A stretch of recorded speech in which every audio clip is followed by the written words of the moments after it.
మీకు already hypothyroidism ఉందా? ఉండి మెడికేషన్స్ వాడుతున్నారా? అప్పుడప్పుడు ఏమైనా టాబ్లెట్స్ మర్చిపోవడం జరుగుతుందా? ఒకవేళ అలా మనం మర్చిపోయినట్లయితే ఏం చేయాలనేది ఈరోజు మనం తెలుసుకుందాం. This is doctor Mohammad Mussi, family physician and diabetologist.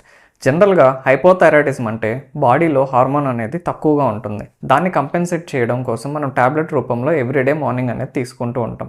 ఒకవేళ ఆ రోజు టాబ్లెట్ మిస్ అయిపోయిందంటే ఆ రోజు మన బాడీకి హార్మోను సరిగా అందదు.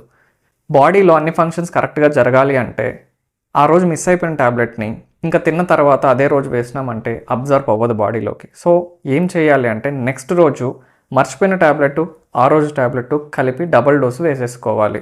సో అలా మనము మిస్ అయిన ట్యాబ్లెట్ ఆ రోజు ట్యాబ్లెట్ వేసుకోవడం వల్ల 2 రోజులది ఒకటేసారి బాడీకి హార్మోన్ అందడం వల్ల కూడా హార్మోన్ లెవెల్స్ నార్మల్ అయిపోతాయి.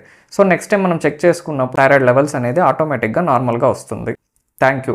మీకు ఇంకా ఏదైనా డౌట్స్ ఉన్నట్లయితే కామెంట్స్ రూపంలో అడగగలరు.